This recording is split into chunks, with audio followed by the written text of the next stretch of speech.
Boa tarde, estamos aqui para mais uma live do Sejur da PGM, ao vivo pelo Facebook hoje. Estamos recebendo os professores Fernando Coelho e Murilo Lemos. Vou fazer uma rápida apresentação. O professor Fernando de Souza Coelho é professor de Administração Pública na EAT USP, orientador do programa de mestrado em Gestão de Políticas Públicas, mestre e doutor em Administração Pública e Governo pela GV.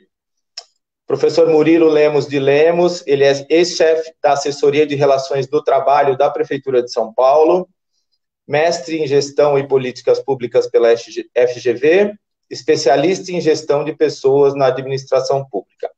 Antes de passar a palavra para os professores, eu gostaria de fazer um breve esclarecimento. Embora nós estejamos numa escola de governo, que é o Sejur da PGM, o enfoque hoje é uma aula aí dos professores, uma aula conceitual, uma preocupação de como vai se dar esse retorno da administração pública depois da pandemia, quais são as perspectivas, né? Então, como eu disse, é uma abordagem conceitual e tendo em vista o conhecimento e principalmente o artigo que os professores escreveram, que quem teve a oportunidade de ler verifica que é de muita excelência. Desde já, vou passar a palavra para os professores. Professores, eu vou pedir, antes de mais nada, para que a gente faça uma contextualização, né? Como que estava a gestão pública antes da pandemia? No que nós havíamos evoluído, em termos gerais, assim, de Brasil, né? O que nós havíamos evoluído e no que nós deixamos de evoluir nos últimos anos? O que acabou ficando para trás? Posso passar à vontade, por favor? Quem começa? Murilo, quer começar? Pode começar o Fernando, por favor. Por favor, desculpa, professor, vamos lá. Bom, maior prazer, boa tarde a todos e todas, quero agradecer o convite da Sejur, parabenizá-los pela organização dessa live, inclusive também com a linguagem de Libras, aumentando a acessibilidade. Prazer estar aqui com o amigo Murilo para dialogarmos com todos vocês.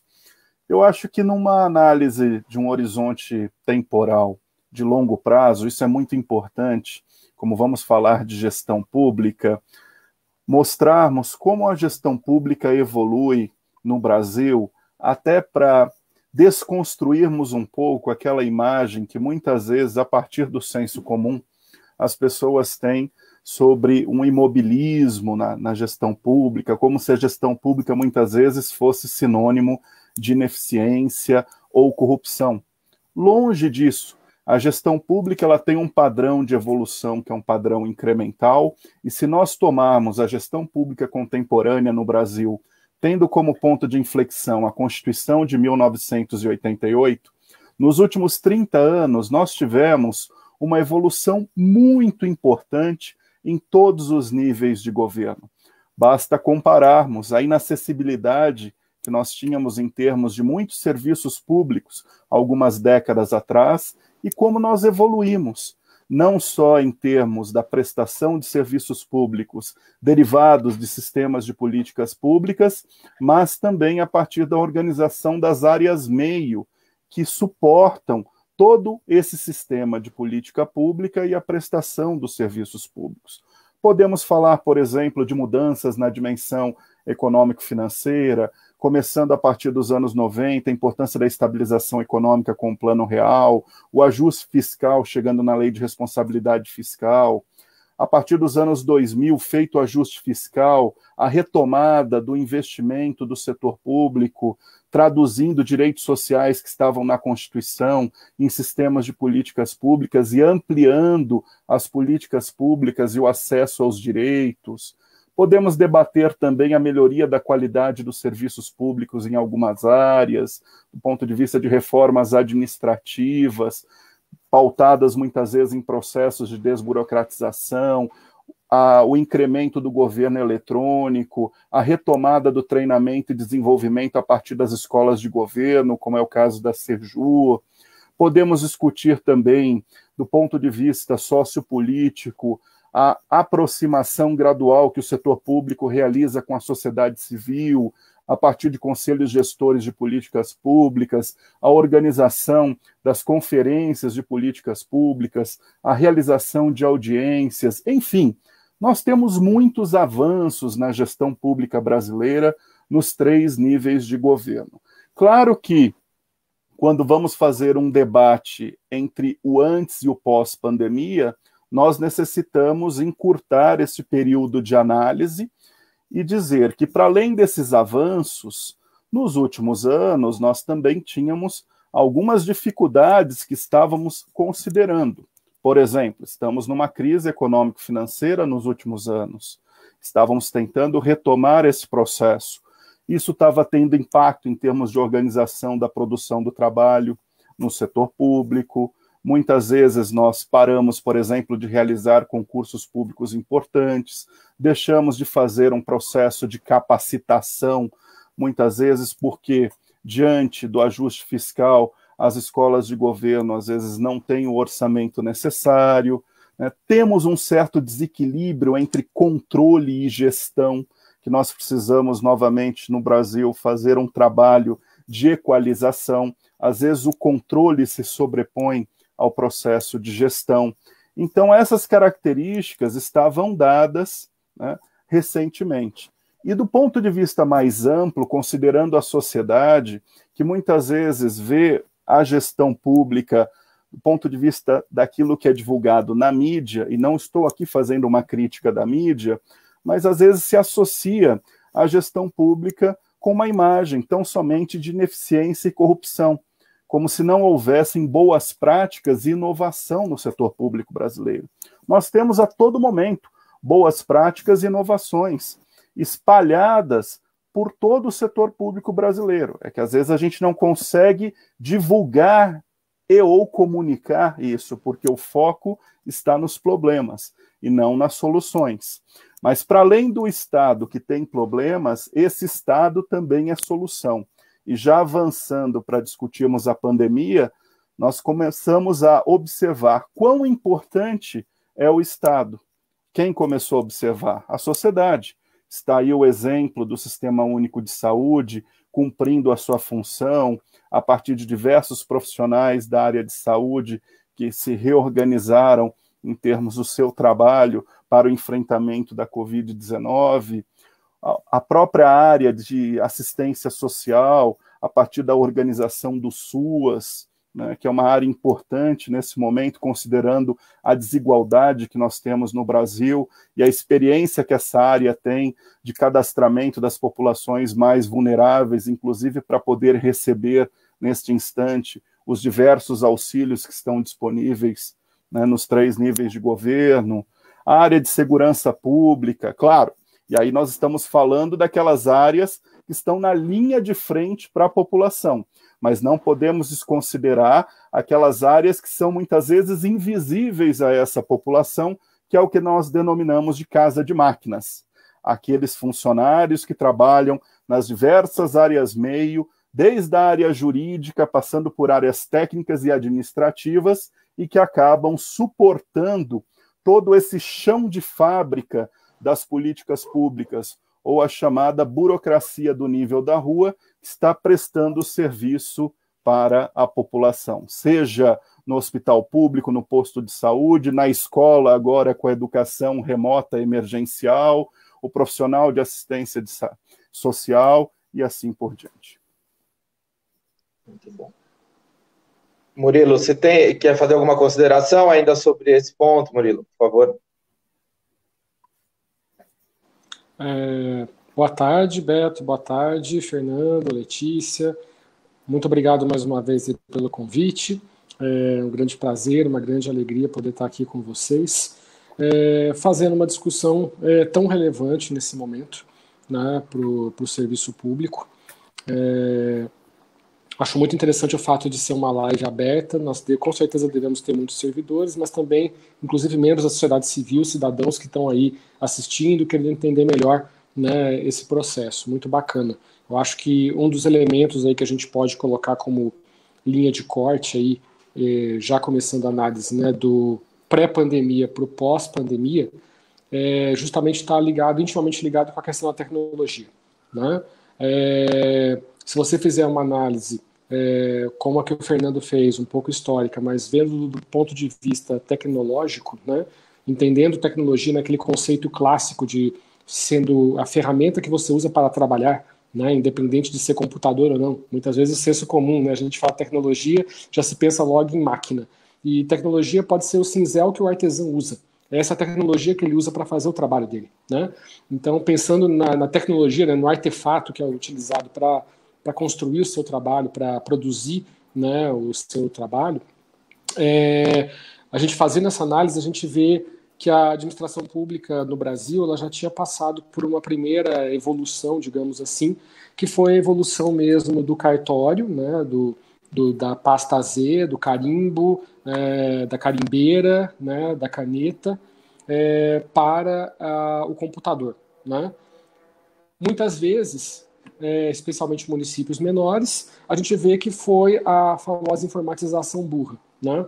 Onde você não conseguiu rever a eficiência, a eficácia, a necessidade real dos processos de trabalho, simplesmente transpôs do papel para o computador. Então, ao invés de escrever no papel, você digita no Word. Então, é isso. Às vezes você precisa fazer um requerimento para a prefeitura e a diferença é que você entra na internet, imprime o formulário, tem que assinar e levar presencialmente ou mandar um boy levar o negócio impresso assinado. Quer dizer, que legal, né? Facilitou a vida da prefeitura só, né? Que ela economizou papel e tinta, né? Mas para você continua o processo burro, né?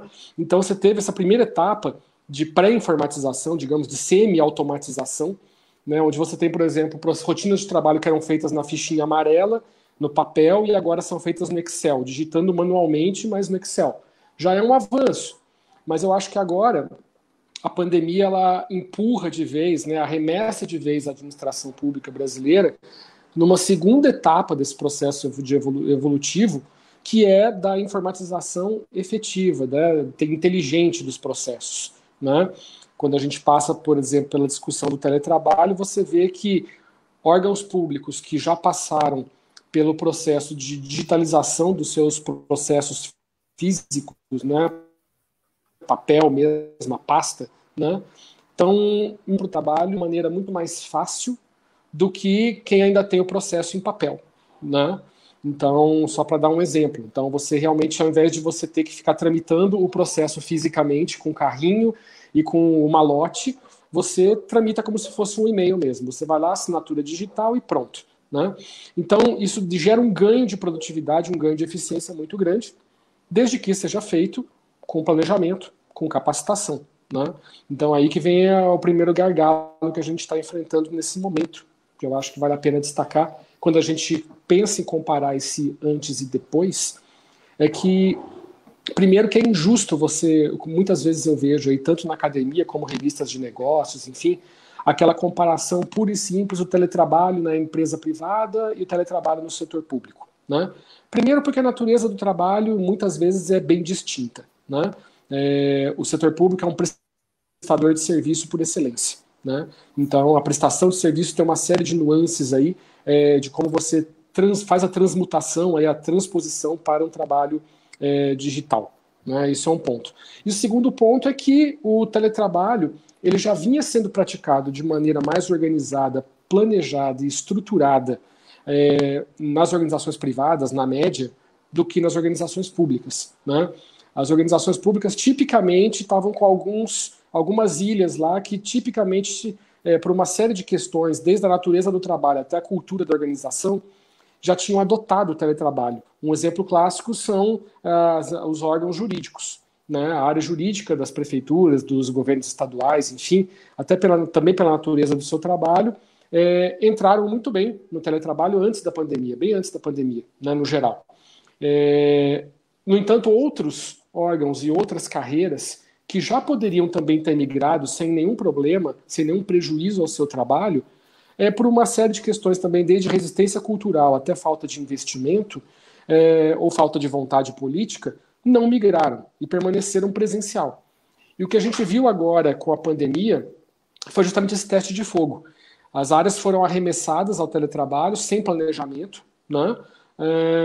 E aí você conseguiu ver, de fato, aquelas que continuaram trabalhando, conseguiram continuar rendendo, né? Ou às vezes até surpreenderam e produziram mais do que produziam antes, né? Versus aquelas que realmente ficou inviável, não deu mesmo por uma série de questões, porque faltava planejamento. Então, primeiro ponto, não é justo comparar esse teletrabalho que está acontecendo agora no setor público com o teletrabalho que já existia no setor privado.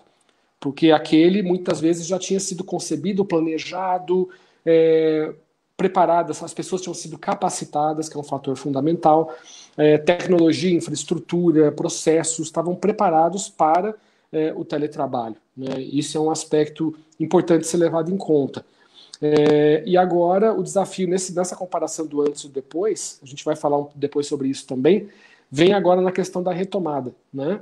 De que forma volta, se todo mundo volta para o presencial ou não, como está sendo o efeito desse teletrabalho aliado a confinamento, aliado à quarentena, a isolamento. Isso é uma questão muito importante, não é um teletrabalho corriqueiro, é um teletrabalho aliado a uma quarentena.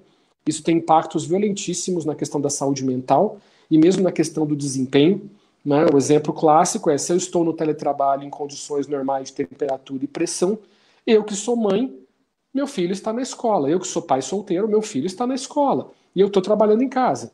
Ao passo que, nesse momento, na quarentena, eu tenho a família toda em casa, confinada. Então, como dividir a atenção, como dividir ambientes, espaços de trabalho, enfim. Então, são uma série de questões, acho que só para a gente introduzir um pouco a questão, eu vou parando por aqui, mas tem vários outros pontos. Mas, assim, resumindo, eu acho que tem muitas dimensões que a gente pode comparar, mas eu elencaria aí como principal essa questão da tecnologia. A gente comparar qual é o tamanho do uso e do impacto da tecnologia antes da pandemia e depois da pandemia, durante e depois da pandemia, no setor público, nas organizações públicas. E a minha leitura até o momento é que houve uma janela de oportunidade, aí, usando a linguagem de política pública, houve uma janela de oportunidade para que a tecnologia entrasse com mais força na administração pública, como ela já deveria ter entrado antes, né? Para o bem e para o mal, né? Então, eu acho que ser um pouco meu viés de análise iria um pouco nessa parte da tecnologia, sem tirar de nenhum mérito da toda a análise histórica conceitual que o Fernando fez. Acho que as duas se complementam. Bacana. Murilo, eu queria voltar nessa questão do teletrabalho um pouco mais adiante. Antes disso, dentro do contexto do artigo que vocês escreveram, que sim, foi aquilo que inspirou a nossa live, eu ia pedir para o professor Fernando situar um pouco aquilo que ele ressaltou. Quais as questões que vão surgir de uma forma geral, assim, com a chegada da pandemia, né? Esses problemas que existiam, a gente viu o contexto, o professor levantou bem, e viu que existiam alguns problemas. E no que a pandemia vai lançar luzes, professor? O que é aquilo que vai exacerbar diante da pandemia? Tanto em termos de problema, como de solução, ou aquilo que deve ser tido como solução diante desse contexto? Enfim, fique à vontade. Muito bem, Roberto. Bom, o nosso artigo, ele versou sobre a humanização da máquina pública. Como o Murilo bem colocou, nós temos essa questão de uma lacuna tecnológica no setor público, sobretudo no nível subnacional, alguns estados e na maioria das prefeituras, né? Mas nós temos também uma grande lacuna do ponto de vista do desenvolvimento humano. O trabalho no setor público, tradicionalmente, ele está organizado em moldes bastante tayloristas, né? Um foco muito grande no indivíduo, às vezes se tratando a organização pública, a imagem mesmo de uma máquina, como um conjunto de normas, regras e procedimentos, né? E como se essa máquina não tivesse uma alma, né? Isso ocorre por diversos motivos, né? O próprio modelo burocrático, no qual está assentado a organização do trabalho no setor público, muitas vezes ele é frio, né? Porque ele olha para o lado formal da organização. Essas normas, essas regras, esses procedimentos, de um ponto de vista mais funcional, estrutural. E a gente acaba se esquecendo um pouco do lado informal da organização, que é onde estão os comportamentos, a afetividade, os relacionamentos, né? E isso também precisa ser gerenciado. Então, o primeiro ponto que a gente destaca para além de uma agenda que é muito importante em termos de gestão de pessoas, mas que está direcionada mais para o aspecto funcional e estrutural, como você discutir, por exemplo, a necessidade de modernização dos concursos públicos, né, para, de fato, ter um processo de recrutamento e seleção que traga as pessoas mais capacitadas e vocacionadas, critérios de nomeação para os cargos de livre provimento, processos de equalização salarial, enfim, nós temos uma agenda de humanização muito forte. E o primeiro grande ponto que surge no contexto da pandemia, como o Murilo bem colocou, é essa necessidade de adaptação ao teletrabalho, já levando em consideração todo esse gap, né, de tecnologia, de informação no setor público e a própria necessidade de capacitação desta força de trabalho para poder realizar o teletrabalho. Então, em primeiro lugar, a importância da agenda de capacitação. Como que as escolas de governo, neste momento, né, podem trabalhar em rede e de uma forma bastante dirigida, fazendo essa capacitação da força de trabalho, né, das equipes de uma maneira geral, num sentido bastante orientativo para que haja esse processo de adaptação ao teletrabalho sem grandes sobressaltos, né? A gente sabe que teremos dificuldades, elas existem, muitas vezes até pelo lado estrutural funcional, ausência de sistemas, né? Mas nós vamos ter que, entre aspas, correr atrás deste prejuízo, né? E aí a capacitação ela é fundamental. E por que nós destacamos a capacitação, em primeiro lugar, no artigo? Porque muitas vezes, num período de ajuste fiscal, a capacitação é uma função da área de gestão de pessoas que fica relegada a segundo plano, né? A gente percebe isso. Então, mas nesse momento ela se torna estratégica, né? Sobretudo nesse processo adaptativo para o teletrabalho. Um outro ponto que nós jogamos luz no artigo, Roberto, foi exatamente a discussão sobre o déficit de comunicação interna que existe dentro da máquina pública. Por exemplo, governos muitas vezes se comunicam bem do ponto de vista do marketing político eleitoral ou num diálogo com o público externo. Mas a nossa pergunta é: governos dialogam bem com os colaboradores, com a massa de funcionários públicos? E a resposta muitas vezes é não, né? Nós temos, às vezes, até dificuldade de acesso a parte desses funcionários públicos. O artigo traz um dado interessante, inclusive relativo à Prefeitura de São Paulo, quando apenas 1/3 dos mais de 100 mil funcionários tem, por exemplo, e-mail corporativo, né? E a própria ausência, às vezes, de uma comunicação mais dirigida por parte das lideranças em termos de construir um senso de pertencimento dessa força de trabalho num contexto como o atual, né? As pessoas precisam, às vezes, receber essa palavra de apoio, né? Que é um reconhecimento mais amplo dessas lideranças. E o processo de comunicação, ele é fundamental. Então, a gente acredita que a comunicação interna dentro da máquina pública, nos governos em geral, nas organizações públicas em particular, será muito importante. Outro ponto que a gente tem percebido são falhas de suporte organizacional, né? Sobretudo nas prefeituras, e aí a gente pode falar de uma maneira geral no Brasil, claro que existem exceções, e não dá para trabalhar também com a ideia da prefeitura como um todo, né? Existem órgãos também e entidades que estão fora dessa realidade, mas de uma maneira geral, na gestão pública municipal, nós temos às vezes uma ausência de líderes no meio da pirâmide organizacional, que é aquilo que a gente chama de burocratas de médio escalão, cumprindo ali uma função tático-gerencial, que faz o meio de campo ou a intermediação entre a autoridade política, a burocracia, né, de direção pública, com os burocratas do nível da rua, que estão lá no chão de fábrica, entre aspas, cumprindo a prestação de serviços públicos. E a ausência, às vezes, desta liderança faz com que você não dê um direcionamento correto para as equipes de trabalho. Então, essa função gerencial dentro das organizações públicas é fundamental, né? E às vezes a ausência dela acaba deteriorando o clima laboral, né? No sentido que as pessoas perdem confiança no ambiente de trabalho, cai a noção de qualidade no dia a dia, no cotidiano ali dos afazeres, enfim. Um outro ponto que a gente destacou no artigo, e o Murilo já tocou na primeira participação dele, é a questão de uma atenção aos problemas de saúde ocupacional, né? E às vezes as condições de trabalho que são inadequadas. A pandemia mostrou isso, né?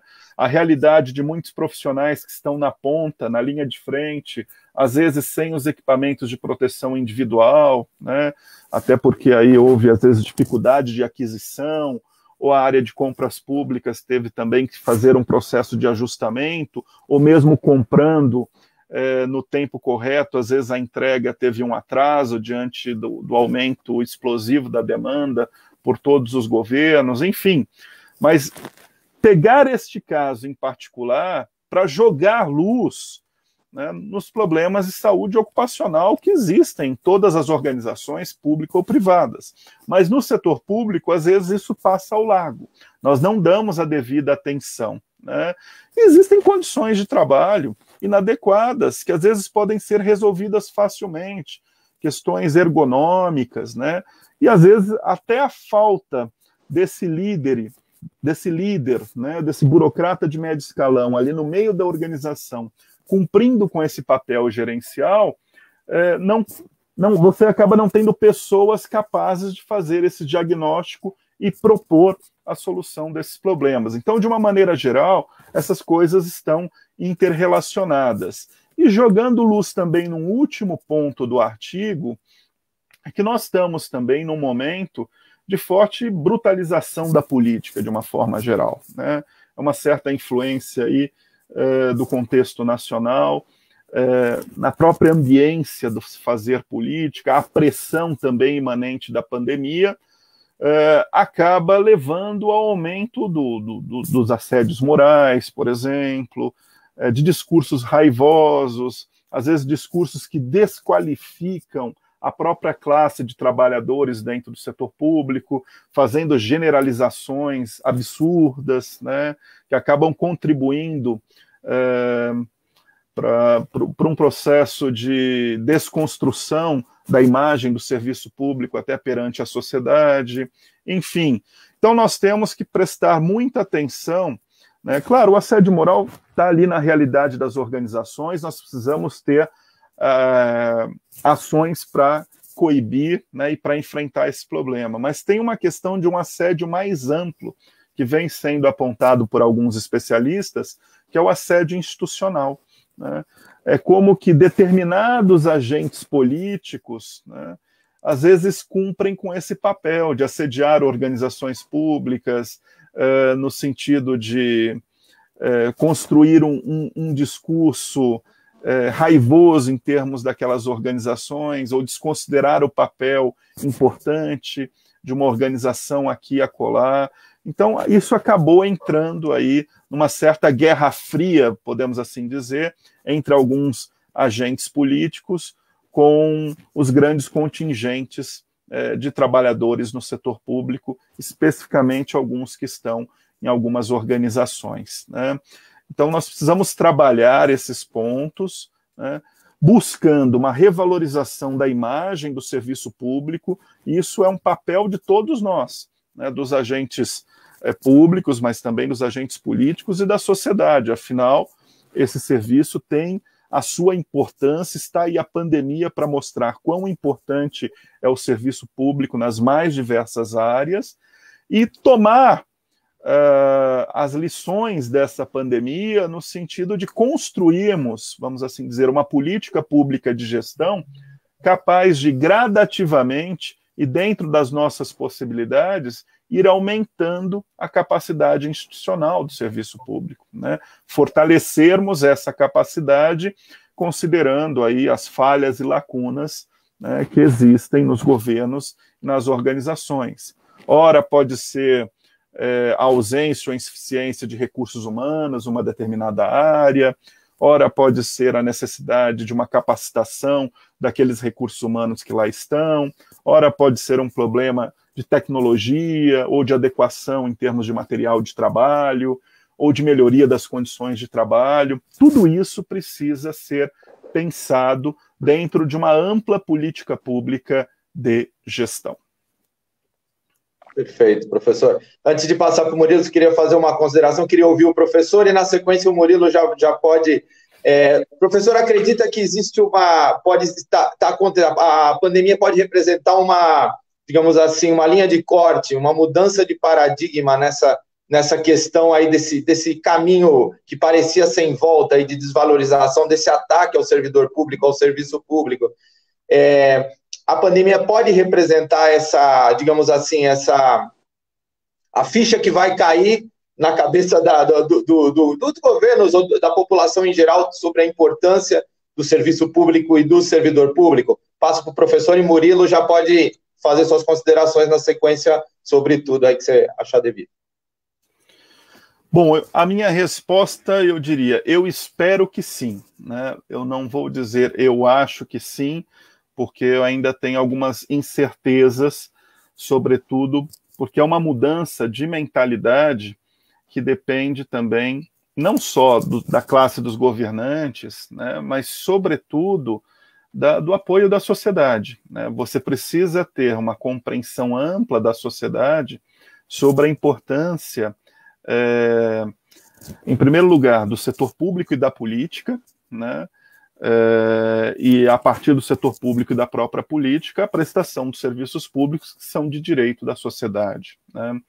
E o que a gente tem muitas vezes, em parte dessa sociedade, que se coloca um pouco distante ou alheia a essa realidade, né, é uma certa desvalorização, e isso acaba se reproduzindo, né, às vezes em discursos de alguns governantes de plantão, aqui e acolá. Mas eu espero, de fato, que a nossa noção de público e de interesse coletivo ela seja reconstruída, né? Acho que a pandemia, em primeiro lugar, traz como desafio, né, nós olharmos para o interesse público e coletivo para além dos interesses privados e individuais, né? Tem uma questão de ação coletiva muito importante, né? E, em segundo lugar, entender a importância dentro da sociedade, do governo, da política e das políticas públicas, né? E aí eu espero, volto a dizer, que a gente tenha um ponto de viragem a partir de agora para um processo de revalorização, né, do serviço público e, sobretudo, da imagem do serviço público perante a sociedade.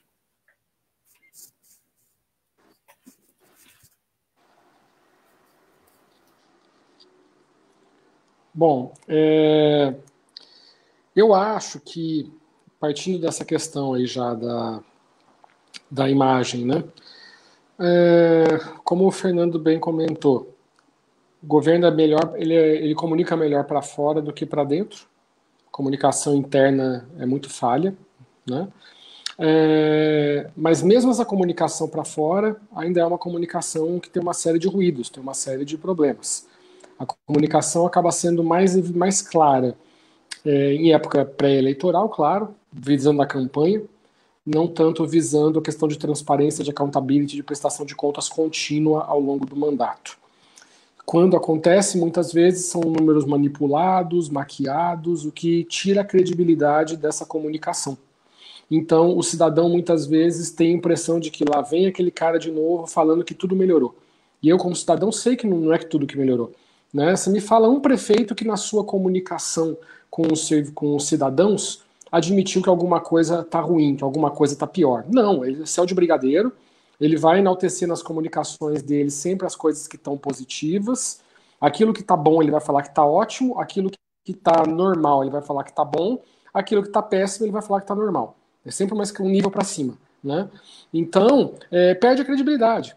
Então, o desafio é como você reconquista a confiança do cidadão, né, no serviço público, porque muitas vezes o que acontece não existe prejudicado, enganado, no sentido de que eu pago o meu imposto e não é pouco, e qual que é o retorno que eu tenho em termos de qualidade de política pública? Né?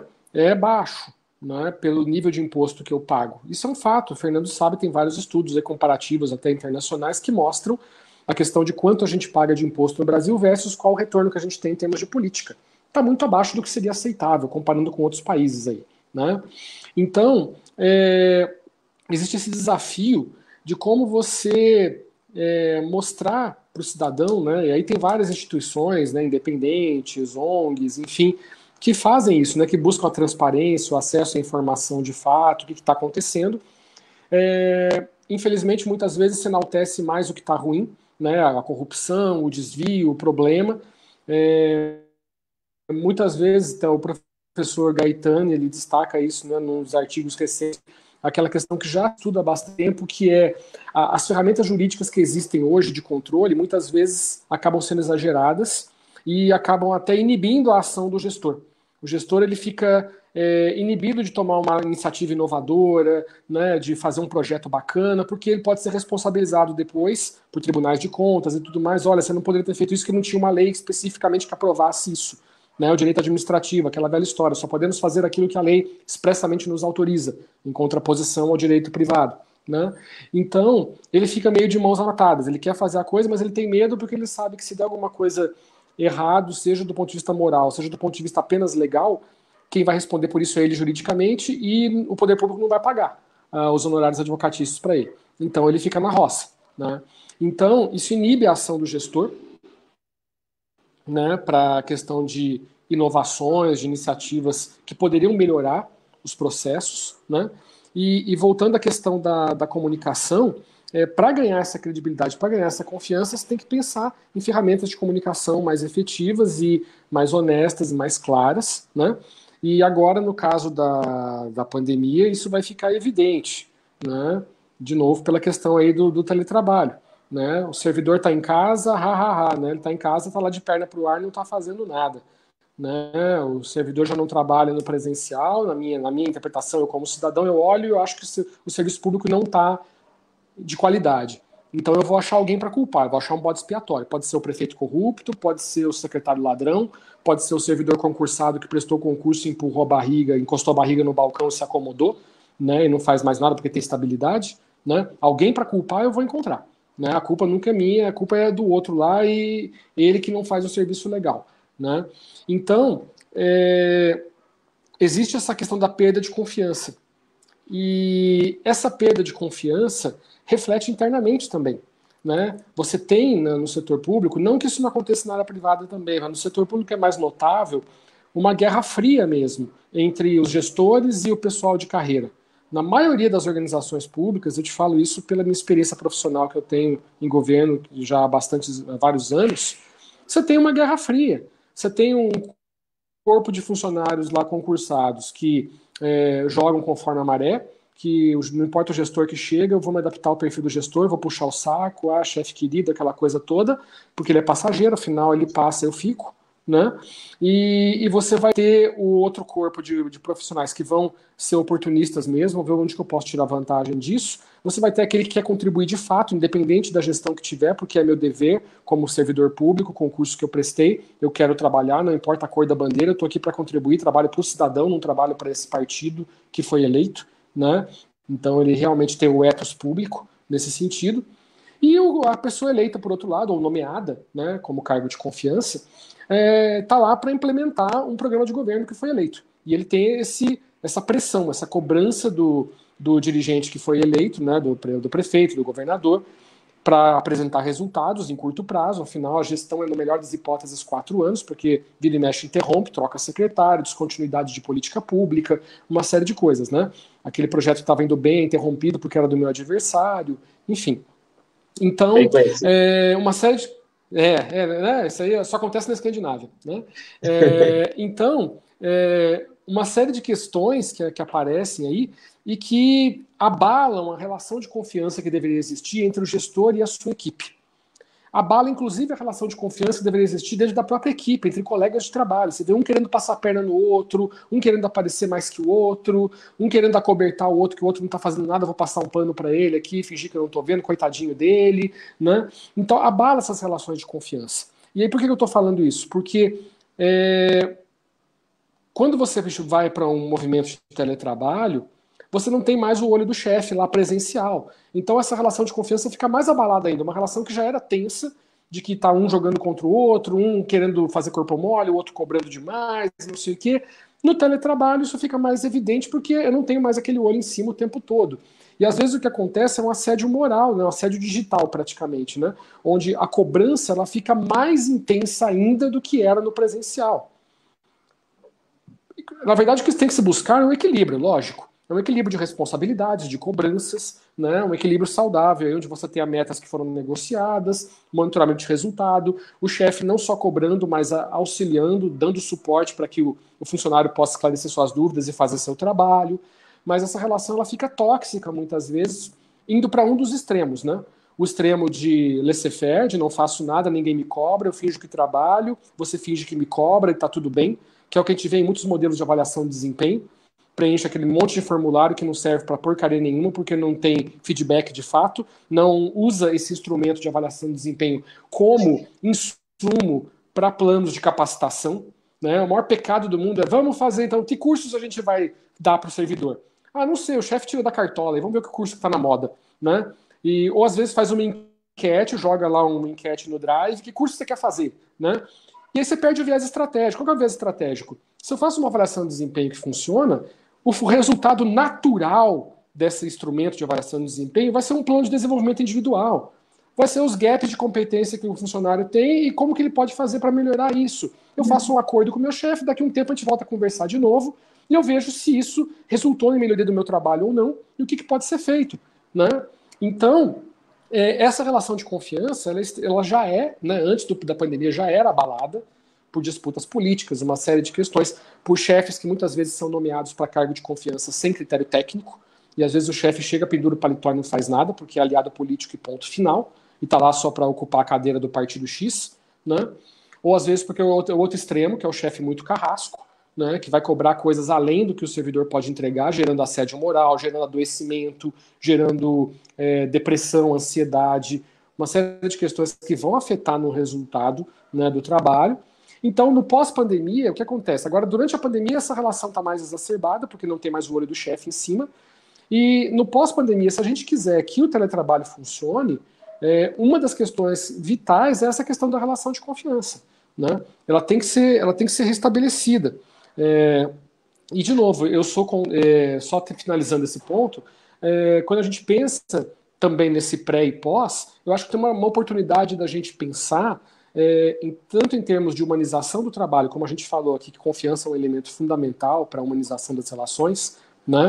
O servidor motivado, o servidor feliz, com certeza produz mais e a longo prazo, de maneira mais sustentável, tem menos afastamento por doença, uma série de questões do que o servidor que está desmotivado ou sofrendo assédio, né? É a questão dos extremos. A gente tem que tomar cuidado um pouco naquela questão que o Fernando já falou um pouco, da imagem do serviço público, para a gente não cair nos dois extremos, de servidor público são todos preguiçosos, corruptos, né, como já uma autoridade alta citou aí, parasitas, né, enfim, vagabundo, e nem o outro extremo, né, outro extremo de que não, o servidor público é perfeito, a iniciativa privada é o demônio, a privatização é demônio, OS é demônio, terceirização é demônio, contratualização de resultado não serve para nada, só serve para enriquecer o bolso do privado, né? Então, assim, achar um equilíbrio no dimensionamento de força de trabalho para falar, olha, nem todo serviço público é melhor prestado por uma OS. Assim como nem todo serviço público é melhor prestado por servidor concursado. Tem que ser feita uma análise caso a caso, né? Como o Fernando colocou também. Você tem municípios pequenos, médios e grandes, mas dentro de cada município você tem planetas diferentes. Você tem SUS, você tem SUAS, você tem segurança urbana, você tem educação, você tem transportes, que são políticas muito diferentes. Então, você tem que ser feita essa análise de como você vai prover melhor essa política. E voltando ao meu ponto para encerrar, voltando à questão do retorno que o cidadão tem pelo imposto que ele paga. Como é que eu digo, né, se uma política é boa ou ruim? Fernando sabe, na teoria de política pública tem várias respostas para essa pergunta. Mas uma resposta que eu gosto, que eu acho mais plausível, é a boa política pública é aquela política pública que atende ao maior número possível de pessoas que precisam daquela política, que tem um alcance maior, com o maior nível de qualidade naquela entrega, a um menor custo para esse cidadão. É o famoso fazer mais e melhor com menos, né? Esse é o critério que tem que ser utilizado para dimensionamento de equipes, para saber se eu vou terceirizar, se eu vou contratar uma empresa para fazer um software para mim, ou se eu vou desenvolver internamente com a minha equipe, se eu vou abrir um concurso público para uma certa posição, né? Então, tem que haver essa questão. Eu acho que esse momento da pandemia é uma oportunidade para nós pensarmos isso, repensarmos na questão não só de trabalho físico, presencial ou trabalho à distância, mas também qual trabalho e com quais equipes, que na minha visão tem que ser uma composição híbrida, né? Aí aquela ideia original do regime jurídico único, para vários juristas, inclusive para o Carlos Ari da GV, é um deles, entre outros, o regime jurídico único nunca existiu de fato e, na minha opinião, na minha concepção, nem deveria existir, porque ele não atende todas as necessidades que nós temos de prestação de política pública. São políticas muito diversificadas para uma população, para um público muito diversificado. São carreiras, são profissões, são trabalhos que têm que ser feitos muito diferenciados, que nenhuma organização privada tem, que vai desde o arquiteto até o engenheiro, até o professor, até o calceteiro, até o sepultador. Então não dá para você ter uma bala de prata e falar que isso vai resolver tudo. Não existe isso, né? Então eu acho que, finalizando, é uma oportunidade para a gente repensar também essa questão de força de trabalho, de qual o perfil de colaboradores que a gente precisa ter no serviço público, vinculados diretamente ou não, para prestar uma boa política pública e melhorar a imagem do serviço público junto ao cidadão, junto à população. Muito bom, Murilo. Então, aproveitando o seu gancho aí para o teletrabalho, a gente já está com 45 minutos aí, tem algumas considerações, algumas perguntas. Vou ler uma do Yuri, que eu achei bastante interessante. Concordo plenamente com o Murilo. Quem não trabalha em regime de teletrabalho em casa também não trabalha presencialmente, né? É isso, né? Eu acho que a questão de você estar em casa, você estar presencialmente, quem de fato trabalha, não importa, claro que tem diferenças, obviamente, mas é muito mais do ethos, como você disse, muito mais da índole do que se, enfim, vai gerar o fato do teletrabalho representar uma diminuição no trabalho. Acho que isso não é uma verdade. Eu concordo muito com a consideração do Yuri aqui.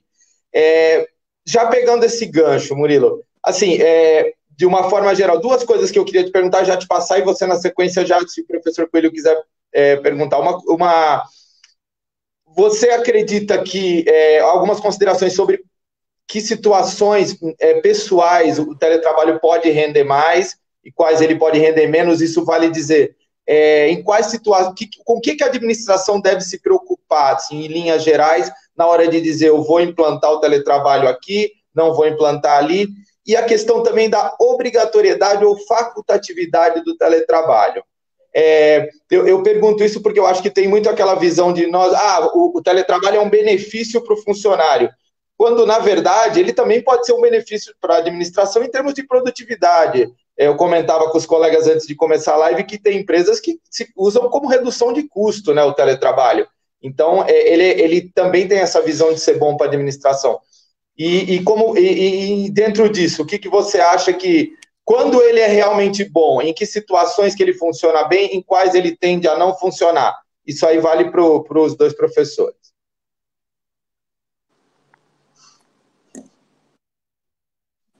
Tá, cortou um pouco o final, mas eu entendi. Seguinte, Beto, tem a ver com a questão da confiança que eu estava falando, é a questão de que, para definir quem vai ou não vai para teletrabalho, na pandemia não teve muita discussão. Sim. Você tinha questão de comorbidade, grupo de risco, faixa etária, e aí foi de baseada, não tinha muita discussão, né? Agora a gente está naquela fase de construir os protocolos de retorno, né? Aí você já começa a pensar nesses critérios um pouco mais técnicos, tanto sanitários como laborais, né, de o que pode voltar, o que não pode, em que termos.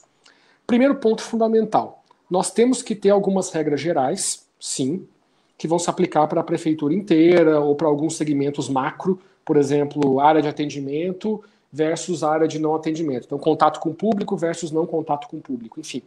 Algumas áreas macro. E tem que ter algum regramento geral. Você não pode deixar tudo na mão do chefe e delegar tudo para ele para que ele decida, né? Tem que ter algum regramento geral. Isso é um primeiro ponto. Uma vez que você estabeleceu o regramento geral, aí você tem a questão da natureza da atividade. Dentro desse regramento geral, você pode mergulhar um pouco nisso. Alguns tipos de trabalho que podem ser prestados à distância sem prejuízo da qualidade do trabalho e muitas vezes até com vantagens. Um exemplo clássico, atendimento ao público. Prazo de atendimento, Descomplica, por exemplo, né, na Prefeitura de São Paulo, poupa tempo no Estado, enfim. Você vai ter um grande leque de atividades lá que podem ser prestados de fato eletronicamente, por e-mail, ou por algum aplicativo, ou por um site, e que não exigem o contato presencial, né? Isso aí pode ser facilmente colocado em teletrabalho. Outro exemplo, na atendimento mesmo, 156 já é feito assim, né? Call center nas empresas privadas, enfim. Né? Isso pode ser feito de casa. Né?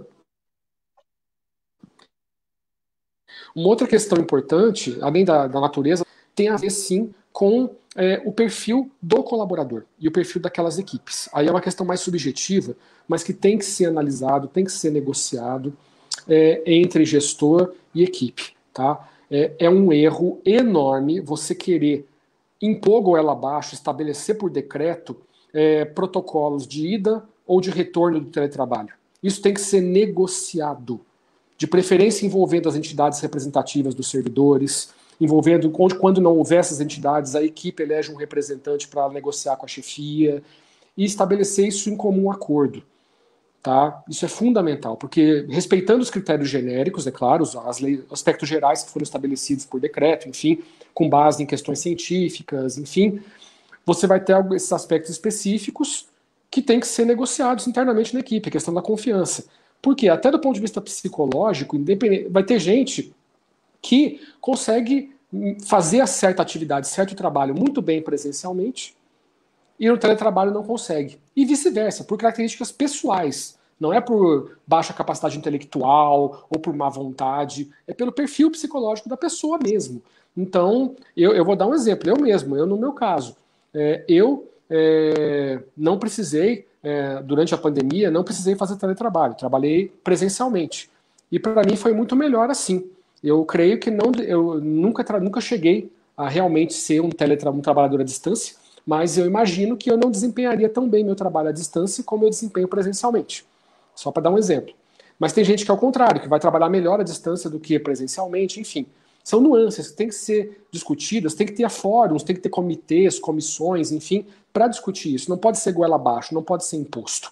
Você tem um certo grau genérico, sim, que tem que ser decretado, de novo, seja para ida para o teletrabalho, seja agora para retomada também, né? Está se discutindo essa questão dos protocolos. O Estado está discutindo isso, a Prefeitura está discutindo quais são os seus critérios para retomada, tanto do ponto de vista sanitário como do ponto de vista laboral, como eu falei. Isso tem que ser negociado, tem que ser articulado. Não dá para fazer um comitêzinho interno de 3, 4 pessoas, assessor e companhia, e empurrar isso goela abaixo do servidor. Tem que ser negociado. Tá?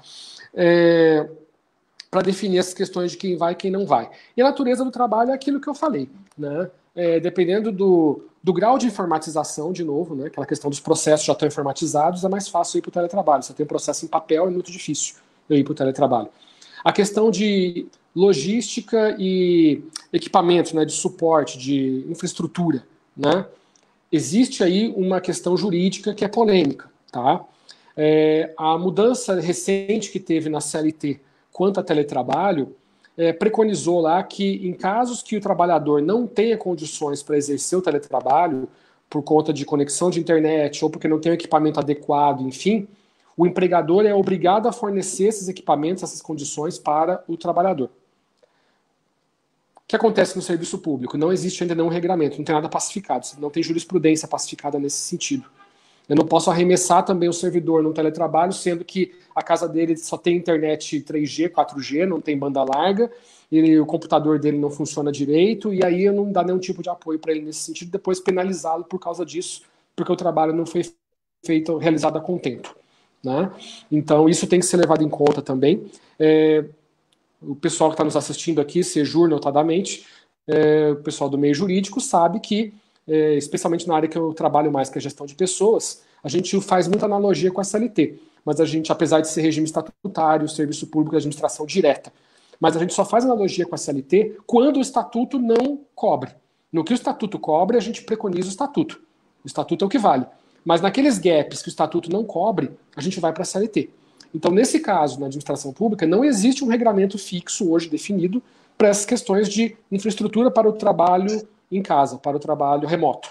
Então, nesse caso, muitas vezes vai se optar por analogia, enquanto não tiver um regramento, vai por analogia para a CLT. Ou seja, o ônus vai recair no servidor, no serviço público, no empregador público de pagar a infraestrutura, enfim. Então é uma questão polêmica, tá? Essa discussão está grande, porque a primeira coisa que se pensa, oba, economia, vai economizar aluguel, energia, computador, calma lá, né? Nem tanto, depende do caso, né? E por último, só para encerrar esse ponto, dá a abertura de novo, para que o servidor tenha espaço para ele poder também se manifestar e dizer, eu não gostaria de ir para o teletrabalho, ou eu gostaria sim de ir para o teletrabalho, que a opinião dele seja levada em conta, de novo, dependendo do caso, você não vai conseguir atender o servidor. Dependendo do caso, você pode atender. Sim. Tem que avaliar o perfil dele e dar esse espaço para que ele possa se manifestar. Né? Olha, para mim, eu prefiro o teletrabalho por isso, por aquilo, por questão de família, ou por X, Y, Z, e eu não gostaria de ir para o teletrabalho, eu prefiro ficar no presencial. Perfeito. Professor Coelho, antes de eu passar para as considerações finais, quiser fazer algum comentário específico? Muito bem, Roberto. Só acrescentaria essa exposição muito completa e didática do Murilo sobre o teletrabalho, a importância deste contexto para talvez levarmos em consideração o teletrabalho daqui para frente, né? Às vezes, quando se fala de teletrabalho no serviço público, alguns vão dizer, não, mas já existe teletrabalho no serviço público há muito tempo. Sim, vírgula. Né? Em algumas organizações que tem geralmente 4 grandes pontos, que o Murilo conhece muito bem. Um bom planejamento da força de trabalho adequado com o redesenho de processos para o teletrabalho, a devida capacitação e infraestrutura para esse teletrabalho, e o último ponto, uma liderança e uma gerência orientada para esse teletrabalho. Então, de uma forma geral, esses são os requisitos que precisam ser considerados, né? Mas é importante que a gente tenha aí o aprendizado na pandemia até para podermos avançar. Aonde o teletrabalho é possível, fazendo as devidas adaptações, né, que ele possa continuar. Temos casos em que, inclusive, a produtividade aumentou a partir do teletrabalho, né? Talvez aí isso nos permite diminuir um pouco a cultura do presencismo, que é muito forte no serviço público, sobretudo no nível subnacional.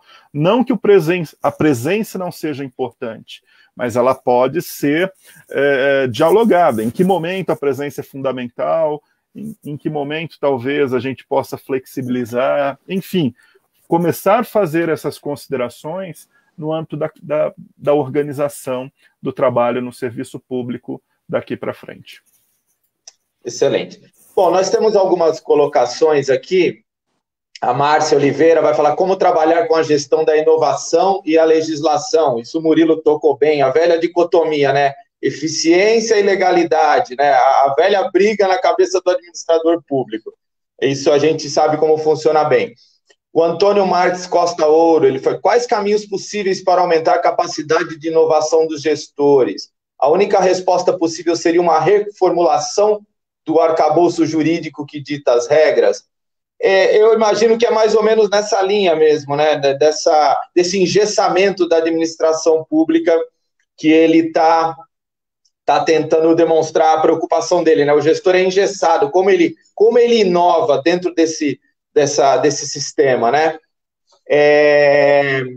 A Cíntia coloca: poderíamos mesclar, manter um rodízio entre teletrabalho e presencial? Eu acho que sim, os professores vão falar. Enfim, essas questões foram colocadas, eu já passo, se os professores quiserem abordar alguma delas, se quiserem fazer as suas considerações livremente, por favor, fiquem à vontade. Professor Coelho, por favor. Muito bem. Bom, então, começando com as considerações finais, antes de mais nada, agradecer novamente por essa oportunidade de interlocução com todos vocês a partir dessa live da Sejur. Creio que aqui foram apontados temas muito importantes que devem ser considerados para o repensar da gestão pública no pós-pandemia, sobretudo esses aspectos relacionados à gestão de pessoas. Gostaria, então, de fazer um breve apontamento sobre essa questão da inovação. De fato, o setor público, às vezes, não tem um ambiente organizacional favorável à inovação, ficamos muito presos, muito travados a partir das normas e dos regramentos, e ainda com sobrepeso do controle, e mais do que isso, a própria rotina induz muitas vezes nós continuarmos fazendo sem parar para refletir, né? Então nós acabamos tendo uma ação irrefletida muito forte, né? Daí a importância do trabalho gerencial, né? E que o trabalho gerencial tem esse tempo para reflexão e para retroalimentar essas ações a partir de uma melhor organização, com base em critérios e inteligência. Como que a inovação vem sendo tratada nesse contexto? De uma maneira geral, como uma casinha à parte, né? Às vezes, se entendendo que grande parte do serviço público é rotina, você acaba, então, pensando a inovação dentro de uma área da organização. Está muito em moda agora os chamados laboratórios de inovação, como espaços, então, livres para esse pensar e para essa melhoria do serviço público, né? Agora, a gente tem como desafio trazer isso também para o nosso cotidiano. Mas trazer isso para o nosso cotidiano é ressignificar a inovação no serviço público, né? Que significa o seguinte: inovação não é sempre aquela grande mudança abrupta, né? A inovação disruptiva. 99% da inovação no setor público ela é incremental. São pequenas mudanças que nós podemos definir como melhorias quantitativas ou qualitativas em relação às práticas anteriores, né?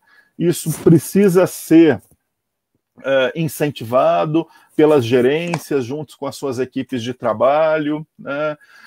Ter o devido reconhecimento interno. Existem aí as práticas dos prêmios de inovação ou prêmios de boas práticas, né? Temos muitos prêmios hoje espalhados pelo Brasil, em todos os níveis de governo, que pode ser um incentivo, então, para a organização tentar mudar algum processo, algum serviço, e colocar ele à prova desses prêmios de inovação para ter o seu devido reconhecimento e, uma vez reconhecido, ser capaz de ser disseminado, né, para outras áreas, para outras organizações e para outros governos, né?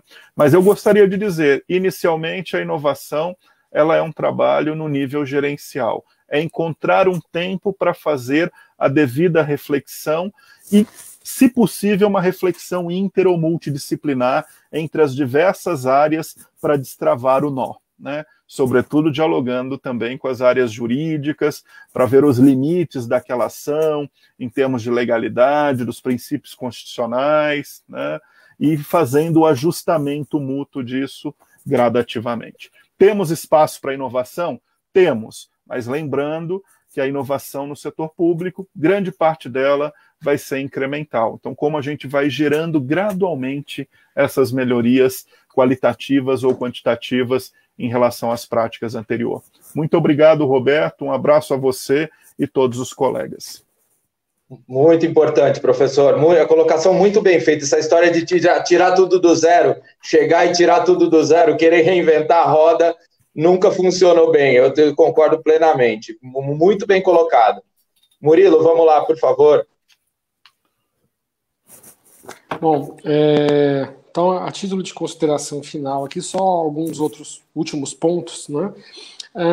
Respondendo a uma das perguntas, a uma das colocações, sim, é possível e desejável que nós tenhamos até amparo jurídico também para conseguir estabelecer um regime de semipresencial, né? Um regime que você faça uma alternância, revezamento entre equipes, né? Realmente não tem que ser preto no branco, não tem que ser teletrabalho ou presencial. Pode e deve ter, sim, alternativas, isso deve ser pensado, deve ter o respaldo jurídico, sim, deve se buscar isso, porque hoje só existe o respaldo para o teletrabalho, não existe respaldo para o intermitente na lá no estatuto mesmo, no direto, né? Então tem que ser pensado, é muito desejável isso sim. A pandemia apresenta uma série de oportunidades, inclusive uma delas, como o Fernando colocou, eu quero reforçar aqui, para a área de capacitação, para as escolas de governo poderem se reinventar, poderem ganhar mais relevância ainda. Ela está atuando mais fortemente em AD, como essa iniciativa aqui do Sejur, que é fantástica e deve continuar, deve permanecer mesmo depois da pandemia. Tá? Você tem Sejur, você tem a EMASP na prefeitura, uma série de escolas aí fantásticas, a IGESP no estado, que só tem a se beneficiar com a entrada consciente, planejada e bem estruturada de um EAD, que a gente sabe que o EAD não é só botar uma câmera lá para filmar aula presencial, o Fernando sabe disso melhor que eu. Tem que ter uma série de mecanismos de didática, né, diferente, né, de uma aula, de uma intervenção presencial, né?